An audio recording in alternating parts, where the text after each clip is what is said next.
Les jeux de stratégie ont toujours eu du mal à trouver leur place sur console. La société britannique The Creative Assembly est particulièrement bien placée pour le savoir. Elle a développé depuis début 2000 plusieurs RTS très prisés des joueurs PC, à l'image de la série des Total War. Aujourd'hui, elle s'attaque aux consoles next-gen avec Stormrise. Plutôt que d'opter pour la simplicité, ce qui reviendrait à faire des concessions au niveau de la profondeur du gameplay, les développeurs ont choisi une toute autre voie. Pas question d'altérer en quoi que ce soit les versions console. Stormrise sera doté du même gameplay sur Xbox 360 et PS3 que sur PC, et ce grâce notamment à une utilisation ingénieuse de la manette. With Stormrise, what we've done is try to create a control system that works as well on console as it does on PC. The solution was whip select, and basically whip select is a really quick and very accurate way to move between the different units that you have on the playfield. On the controller, it works entirely with the right control stick. So if you want to move to some units that are, all the way on the other end of the map in that direction, you just hold your control stick out and it creates a light beam effect, and you just select the unit that you want to go to, you let go and it immediately goes there. Also, if you want to quickly move around the map in a local area, you can just flick it, and when you flick it, it goes in that direction to the closest unit that's near you. So when you combine the two of them, sort of whipping and sort of holding it out and doing a precise movement, you actually can move around the map faster than you ever could before.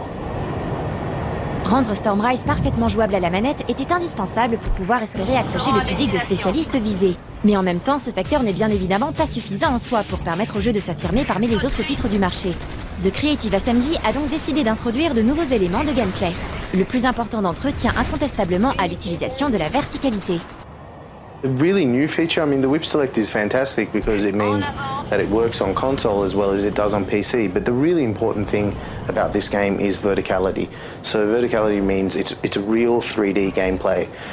Because of this sort of movement technique that we have with whip select, it's a 3D sort of realm, and so we can create 3D environments. And also, we have much more in our RTS game than just a flat map. Traditionally, RTS is just a flat map and you move things around it, but we can have tunnels underneath it, we can have rooftops that you look down from, we have aircraft that actually fly in different height spectrums as well as just moving across on a 2D platform.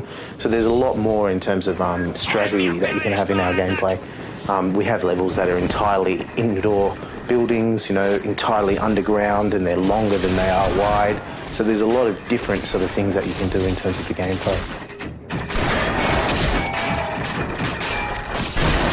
Traditionally with strategy games, the strategy comes entirely from unit design and their special abilities or their tech trees. So we have all of that. We have some units that are all well balanced and we have special abilities and sort of interesting things.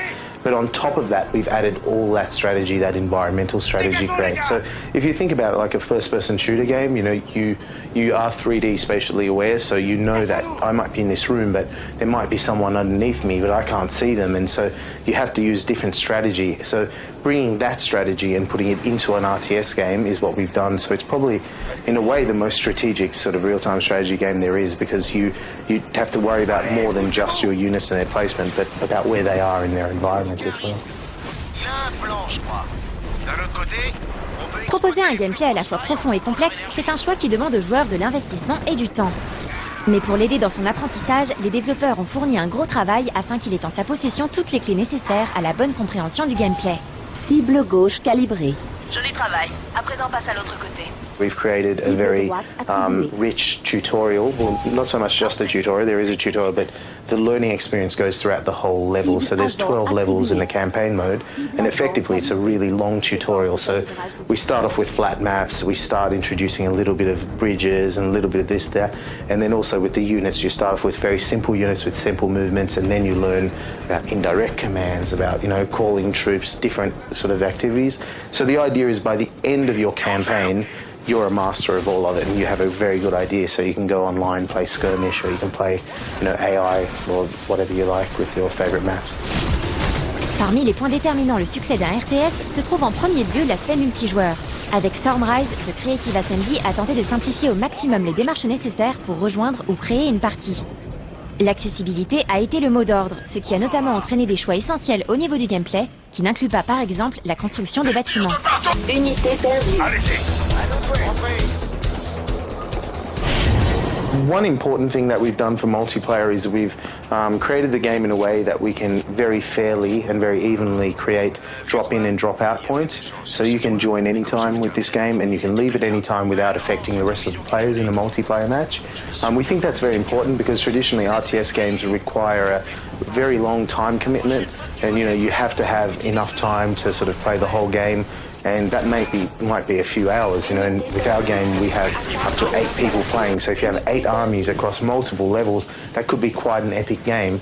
But with the way we've constructed our game with one resource, so we can calculate scientifically drop-in, drop-out points, well, our building constructions are locked onto particular sort of locations, they're not random, and also the tech tree in our game is linked to individual units and not so much to a research branch or to a building.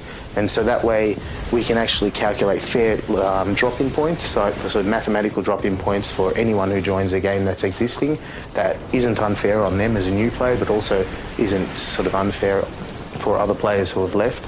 And also when they leave, it's very simple because all their resources get evenly split to their team members.